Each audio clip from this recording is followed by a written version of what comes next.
দুটো কালার কি বুঝতে পারছো কিনা আমি জানি না, কতটা কি বোঝা যাচ্ছে ক্যামেরাতে জানি না, বাট আমার এই কালারগুলো পরতে খুব ভালো লাগে। Good morning. চোখ মুখ দেখে বুঝতে পারছো ঘুম যেন এখনো চোখ থেকে ছাড়ছেই না। তো যাই হোক, ব্যাগটা নিই, ব্যাগটা আমি এখানেই তুলে রাখি সবসময়। ছাতাটা নেই আজকে। মেঘ থেকে বৃষ্টিপাত হোক আর না হোক, রোদের জন্য বৃষ্টিপাত হোক আর না হোক, মেঘলা হয়ে আছে। তাই বৃষ্টিপাত হোক আর না হোক, রোদ তো হবে বলো। তার জন্য আমি ছাতাটা নিয়ে নিচ্ছি। আমার গলার ভয়েসটা একদম ডাউন আছে, কারণ আমার এখনও ঘুম ছাড়েনি। বিশ্বাস করা, চোখও পুরো লাল হয়েছিল, তাও তো এখন একদম সাদা দেখা যাচ্ছে। আজকে মঙ্গলবার, কাল সোমবার বিকেল থেকে শরীরটা না প্রচণ্ড খারাপ, গলাটা খুব ব্যথা করছিল।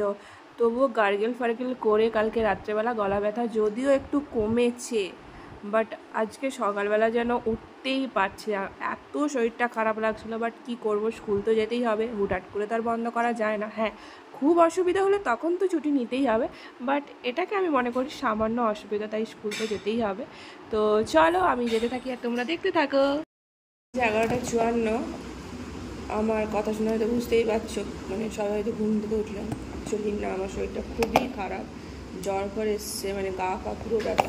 ওষুধ খেয়ে এগিয়ে উঠলাম, স্কুল থেকে যা এসছি আর উঠতে পারিনি। আর এই যে পার্সেলটা এসছে, অনলাইন পেমেন্ট করা ছিল, মা গিয়ে নিয়ে আসছে। আর এই যে আমার মেয়ে বের করছে, ওই যে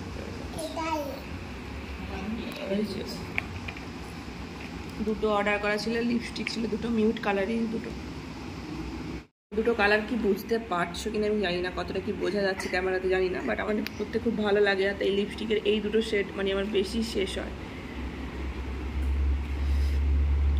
যাই হোক, শরীরটা এখন আপাতত ঠিক আছে, আমি এখন খাবো। তখন কোনো রকম একটা বিস্কিট খেয়ে, ওষুধ খেতে হবে বলে একটা বিস্কিট খেয়ে ওষুধটা খেয়েছি। এত শরীর খারাপ করছে, আগের দিন থেকে খারাপ ছিল ওষুধ। আর বিকেলবেলা ঘাটের ধারে বসে আছি, ভাবছিলাম একটু রিলস শ্যুট করবো। যেই একটু সুস্থ হয়েছি, ওষুধ খেয়েছি, গা মাথা ব্যথা একটু কমেছে। তো এই ওষুধের আশা যতক্ষণ থাকবে ততক্ষণ একটু সুস্থ থাকবো। তো তখন বাজে সন্ধ্যে 7টার মতো, টাইমটা যদিও ঠিক আমার মনে নেই। আমি এখানে করব চাউমিন। গ্যাস জ্বালতে গেলাম, দেখলাম গ্যাসটা জ্বলছে না। এবার সে সিলিন্ডারের নবটা বন্ধ ছিল। কী বলো তো, সব কিছু এত গরম হয়ে যাচ্ছে না, এই গরমকালে সব কিছুই গরম হয়ে যাচ্ছে, তাই মা ভয়ে সিলিন্ডারটা অফ করে রেখেছিল। তো যাই হোক, আমি সিলিন্ডারটা অবশ্য অন করে দিয়েছি, নবটা অন করে দিয়েছি। আর এদিকে করব চাউমিন। এইবার এই ভিডিওটা পোস্ট হওয়ার পর আমাকে যে কত কিছু শুনতে হবে, বলার বাইরে। যদিও আমি আজ থেকেই শুনে যাব, এইটা যখন আমি প্রকাশ করব কথাটা, তারপর থেকেই শুনে যাব। তাও ভিডিওটা দেখার পর আরও বেশি শোনাবে। তো যাই হোক, আচ্ছা তোমরাই বলো, বাড়িতে থেকে আমি ভিডিওটা করব কি? আমাকে কোথাও কেউ ঘুরতে নিয়ে যাবে না, সঙ্গে নিয়ে বেরোবে না, তাহলে আমি ভিডিওটা করব কি করে বলো? আমি একা একা কীভাবে ভিডিওটা করব বলো? আমি একা একা কোথায় যাব বলো তোমরা? এইভাবে কথা শোনাবে, আমি সারাদিন কথা শুধু সবার কাছে শুনতেই থাকি। আর আমি যদি কথাটা ঘুরিয়ে শোনাই, এই যে তোমার সময় হয় না বলে আমাকে নিয়ে বেরো না, আমাকে সময় দাও না তোমরা। কেন? আমার বাড়ির লোকের কথাই বলছি, কেন তোমরা আমাকে সময় দাও না, কেন আমাকে নিয়ে বেরো না? কত দিন হয়ে গেল ঘুরতে বেরোয়নি না? কি গরম লাগছে, গরম পড়েছে, এই গরমে কি আর বেরোনো যায়? হ্যাঁ রে ভাই, এরপরে যখন বর্ষাকাল পড়বে তখন আমাকে শুনতে হবে বর্ষা পড়েছে, আর বেরোনো যাবে না, এই বৃষ্টিতে কি করে বেরোবো, সারা রাস্তায় কাদা। আমার মা থেকে শুরু করে সবাই এই কথাটাই বলবে, ওদের প্রবলেমটা হচ্ছে আমাকে নিয়ে বেরোনো। বিশ্বাস করো, আমার এই মানুষগুলোর ওপর না প্রচণ্ড রাগ আছে, প্রচণ্ড। শুধু কিছু বলতে পারি না। মাকে আর কি বলবো বলো, বাবাকে আর কি বলবো বলো, চিৎকার করে কিছু বলা যায়? হ্যাঁ, রাগ দেখাই ঠিক কথা, কিন্তু চিৎকার করে কি আর কিছু বলতে পারি? তাই আমার যে নিজের মানুষগুলো আমাকে বলে না, সারাদিন শুধু ওই খাওয়ারই ভিডিও করছে, সারাদিন বসে বসে খাচ্ছে আর মোটি হচ্ছে। আমাকে তো সারাদিন এই কথাটাই শুনতে হচ্ছে, খাচ্ছে আর মোটি হচ্ছে। তাহলে আমি ঘরে থেকে ভিডিওটা বানাবো কি? ঘরে বসে নিশ্চয়ই আমি বাইরের সমুদ্র দেখাতে পারবো না, বাইরের পাহাড় দেখাতে পারবো না। তার জন্য আমাকে বাইরে বেরোতে হবে না, আর আমাকে তো নিয়ে বেরোতে হবে না, আমাকে তো আর একা একা ছাড়বে না কেউ, তাই না?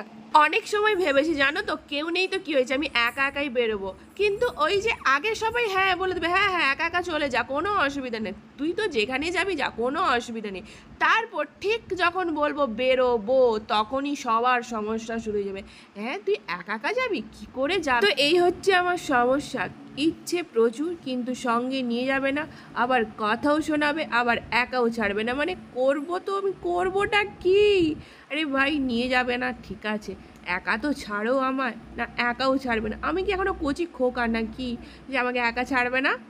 তো যাই হোক, এখানে তোমাদের সাথে কথা বলতে বলতে আমার চাউমিনটা সেদ্ধ হয়ে গেছে। এখানে আমি তেলটা বসিয়ে দিয়েছিলাম, ওই আলু গাজর এগুলো মা কেটে দিয়ে গেছিলো, তো সেই জন্য ভাজার জন্য বসিয়ে দিয়েছিলাম। তো আজ করব এগ চিকেন চাউমিন। আচ্ছা একটা কথা বলো, তোমাদের কার কার আমার মতো এইরকম অবস্থা বলো তো, ঘুরতে যেতে খুব ভালোবাসো বাট নিয়ে যাওয়ার মতো সময় বা কেউ নেই? আমার তো নিয়ে যাওয়ার মতো কেউ নেই, বিশ্বাস করো।